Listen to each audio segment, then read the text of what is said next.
Buenas tardes, mi nombre es Olinda Requejo y hoy día les voy a hablar sobre el tema del feedback. Para empezar, el feedback, o también conocido como retroalimentación, es un proceso en el cual se proporciona información sobre el desempeño, comportamiento o resultado de una persona o un grupo de personas. Es una comunicación que busca brindar observaciones, opiniones o sugerencias constructivas con el fin de mejorar o mantener ciertos aspectos.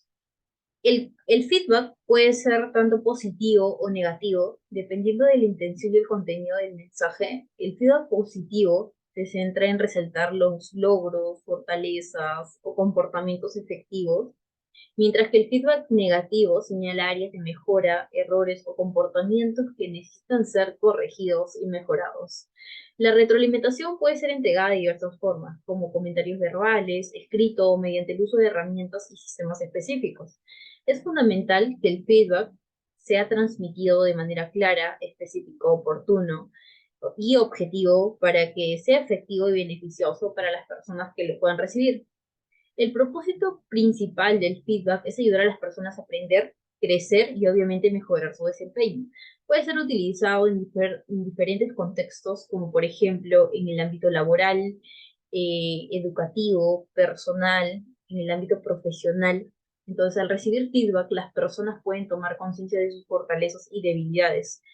Se busca identificar áreas de mejoras y hacer ajustes necesarios para lograr un mejor rendimiento o desarrollo personal. Por otro lado, el coaching es un enfoque en que se utiliza para ayudar a las personas a alcanzar sus objetivos y se busca maximizar su potencial.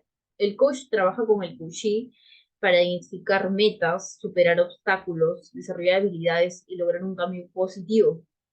Entonces, el feedback y el coaching están estrechamente relacionados. Durante las sesiones del coaching, el coach proporciona feedback al coachee para ayudarlo a reflexionar sobre su desempeño, identificar áreas de mejora y encontrar soluciones. El feedback en el coaching es fundamental para el proceso de aprendizaje y crecimiento del coachee, ya que le proporciona información objetiva y perspectivas externas que pueden ayudarle a obtener una visión más clara de su situación y los desafíos que quiere alcanzar. El feedback en el coaching se brinda de manera constructiva, respetuosa y centrada en el crecimiento del coachee. El coach utiliza técnicas de preguntas poderosas y la escucha activa para ayudar al coach a reflexionar sobre su desempeño, tomar conciencia de sus fortalezas, áreas de mejora y establecer acciones para lograr sus metas.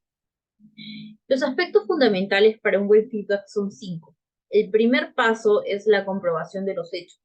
En primer lugar, hay que tener en cuenta que antes de iniciar un proceso de feedback, ya sea positivo o negativo, es hacer una comprobación de los hechos. Se debe contrastar de primera mano la conducta, actitud o el comportamiento sobre lo que se va a versar el feedback. Es muy importante ese primer punto.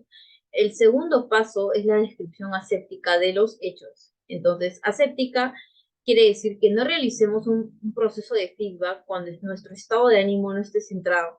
De no ser así, podríamos comentar un feedback, un carga emocional que percibida por nuestro interlocutor podría abordar el proceso. Entonces, hay algunas otras consideraciones de interés que facilitan la acepción de un buen proceso.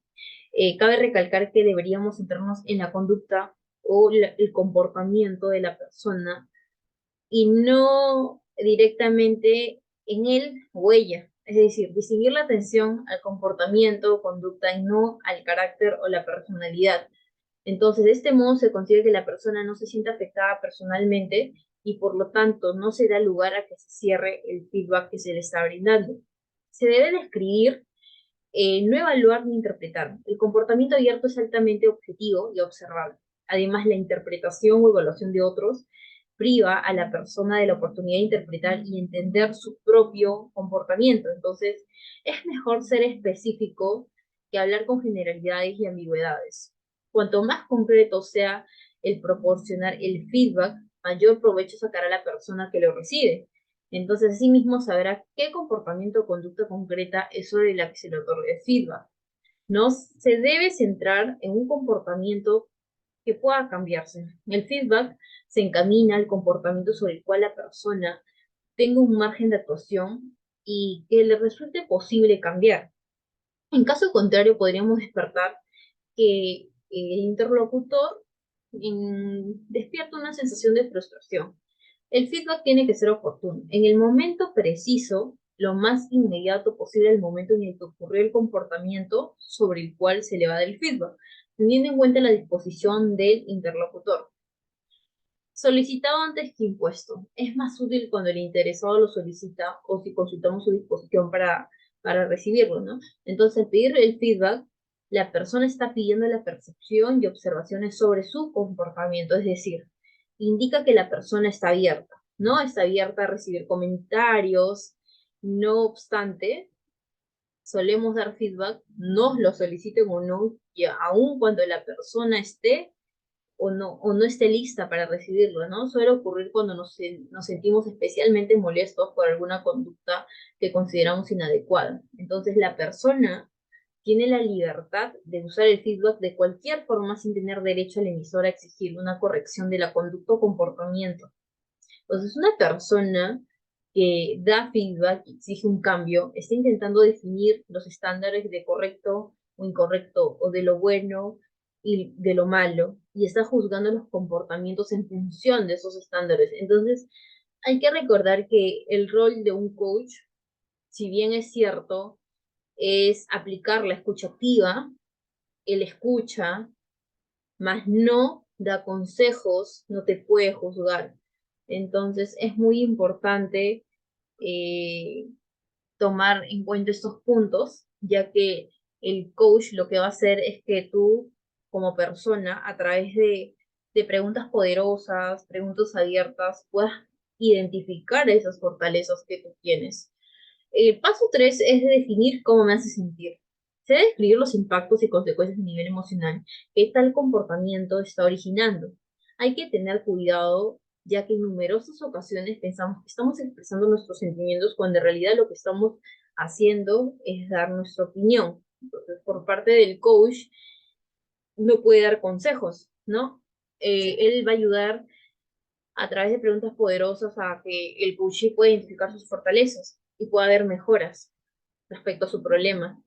El paso 4 es el silencio. Es importante guardar silencio. Los silencios dotan de espacios de movimiento interior a las conversaciones, permiten ordenar las ideas y permiten al receptor asimilar lo que le hemos querido transmitir para que el mensaje cale en el receptor.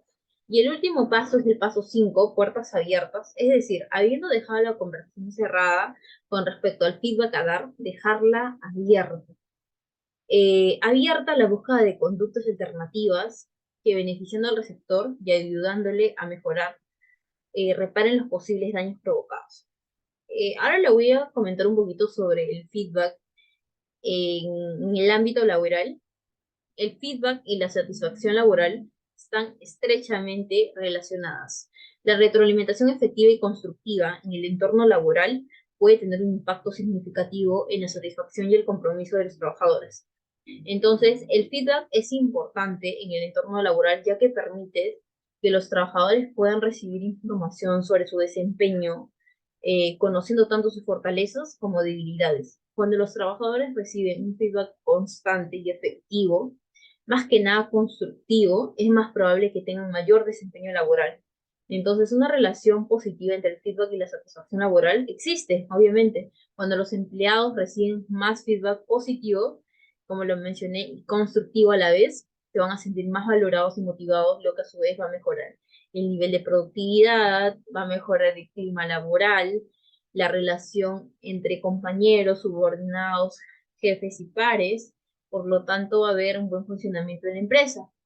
El feedback adecuado y oportuno, como comenté, puede aumentar la satisfacción laboral al proporcionar con claridad reconocimiento, desarrollo, comunicación eh, efectiva y un sentido de pertenencia de los trabajadores hacia la empresa.